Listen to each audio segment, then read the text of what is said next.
Hey guys, what's up? I decided to try something a bit different for videos because I actually learned how to use Premiere Pro without suffering. So I've decided to chop this up into a couple different parts. I'm currently recording part 1. When this video is posted, part 2 will probably come out like a couple hours later, maybe. Depends. But now I'm gonna have to clarify some things. I used a couple cheats because at the start of the game it bugged and I was set to level 1 technology. That is literally all. I just had to get some administrative power and ducats so that I had to level myself up to the modern tech of this, because I've been using a playthrough. I did this playthrough, I got bored, I broke up Byzantium. Thought I might record a video about it. I wanted to record a video on the playthrough, but forgot to do it. So just think of this as like that playthrough. But yeah, just EU4 storytelling, bunch of stuff, pain, suffering, broken recordings. I did the voiceover and forgot to record. But yeah, just think this is EU4 storytelling. Pontus started off by allying with Thessalonicia, but the alliance would never amount to very much, really. But they built up their army, they prepared, they made sure about it, that they wouldn't lose their first war. Because the Pontic Greeks were known for having a good navy, while the Cappadocians that they were going to go to war with were known for having a not very bad, but having an amazing army and a very bad navy. The Pontic Greeks had a decent army and a very good navy. They were always focused on the navy because they were seafaring. Different dialects to the Greeks of Constantinople or Smyrna, and the Cappadocians were different to the Greeks of Constantinople and Trebizond. The Cappadocians loved mountains, and so they needed to be good at warfare to defend those mountains. But the Kingdom of Pontus had some different technology, and in Ankara an industrial revolution happened because they needed to get a good military, because the Pontic Greeks inherited a decent chunk of cannons and artillery from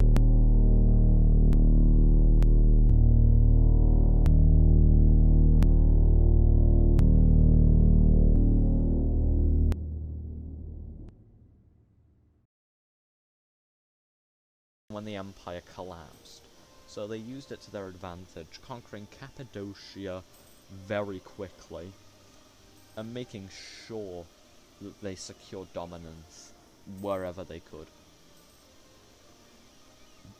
After they overrun Caesarea and started putting Konya to siege, Ankara and Nicaea, which had allied with Cappadocia to not die, were forced elsewhere for their conquests.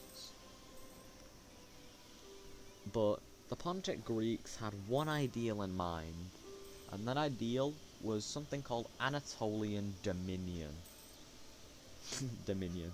But yeah, as they put Nicomedia to siege, they harassed the city, they sieged it, diseases broke out, and so they raided it. So, now you might be wondering, what did I do in this situation? I sacked the city. Yeah, after I sacked the city, after the city was sacked, the Pontic Greeks made their way to Prusa and Granicos to effectively secure their dominance over the coastline and inland of Anatolia. And there was also an issue. Coastal Pontus was different from inland Pontus. So the inland Pontics were a little bit better at fighting than the coastal ones, so inland Pontics were hired a lot more than coastal Pontics. Just a little clarification. And the Cappadocians were even better. Coastal Cappadocians were like inland Pontics at making ships. You know, it's a whole dynamic. But after they conquered Nicaea, Angora was next, very quickly being taken. And then Cappadocia was destroyed, leaving the illegitimate central Anatolian successor states destroyed, erased from existence. Now, they needed to prepare. So, they started building up a navy for another big war. They needed to secure all of their land. They needed to integrate the others. They needed to do a lot of things, but mainly cooperate with the Cappadocians, because a huge army of Cappadocian Greeks had kind of risen up in Konya, and with some funding, they rebuilt the city at Malakopi, so that the Cappadocians will be a bit more compliant with the Pontiffs over, you know, everything. One of the more important factors, though, was that of the Cappadocians living in Sebastia, a very inland Pontic city.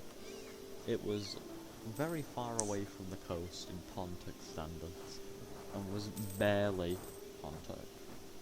So that was why Pontus seized it in the Byzantine collapse. And that's what, and it also had a huge stock of cannons and artillery.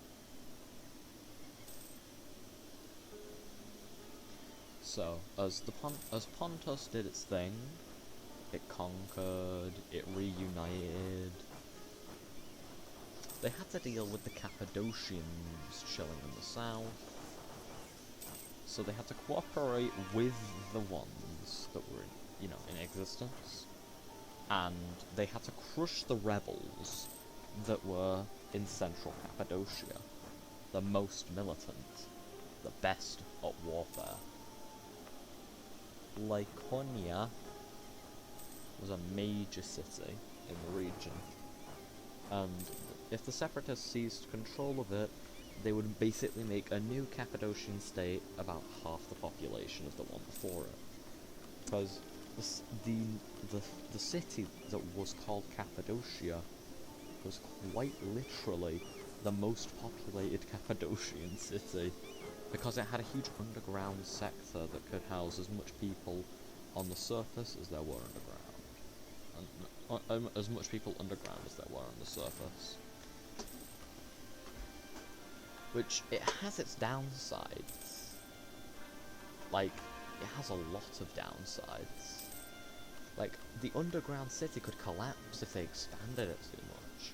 So that's why the old Byzantine government set out some basic layouts for if they completely finished Malakopi, which they did, and then some Cappadocians left it, and then after the Pontics conquered it, they transferred some Cappadocians from Sebastia to Cappadocia. It's all confusing. But then, they had a bright idea. Assembling a huge navy together out of a bunch of ships that they had, built up over the years. And then, turning their eyes towards Germian, Aden, Teke, and Hamid. Teke and Hamid were very welcoming to Jewish settlers, while Mentees next to them was the Israel of its time.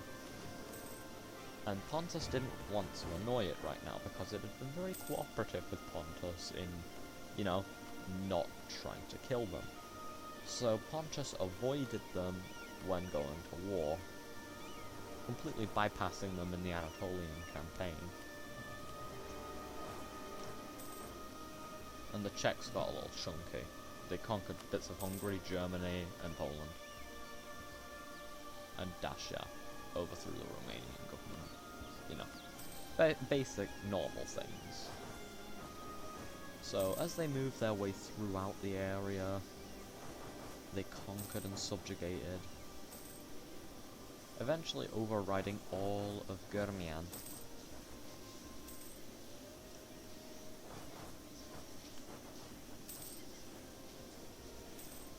So,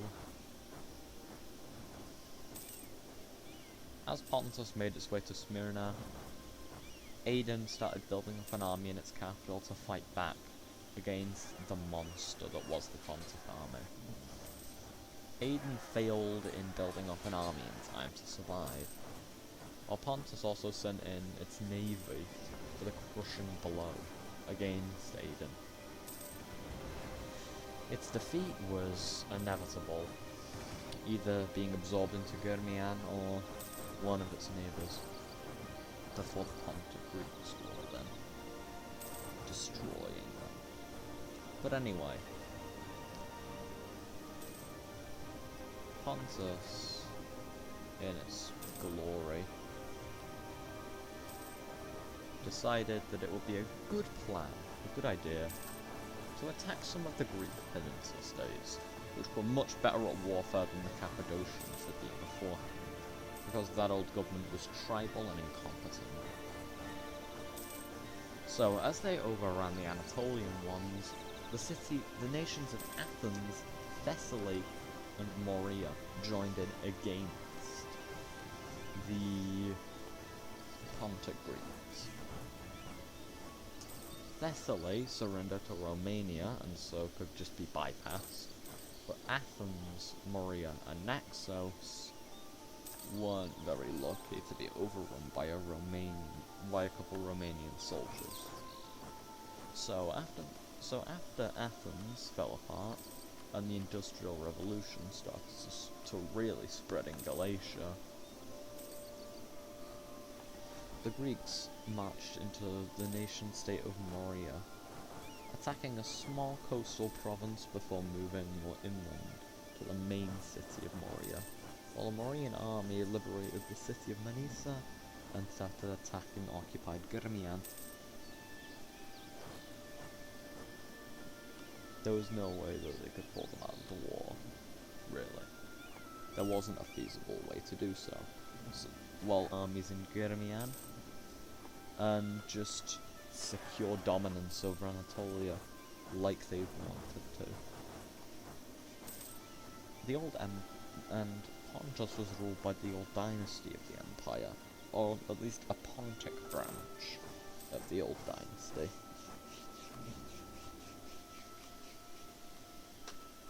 So basically, after they subjugated Morea,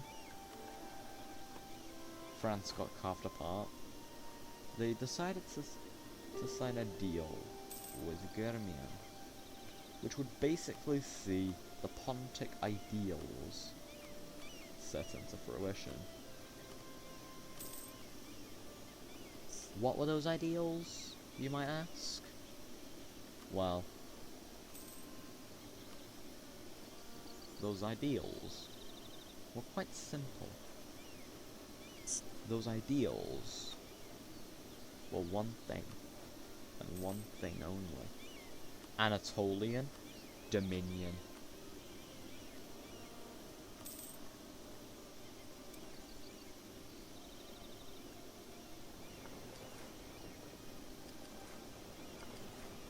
Right, I think I'm done there. I swear to God if I wasn't recording. Okay, I was. That's good.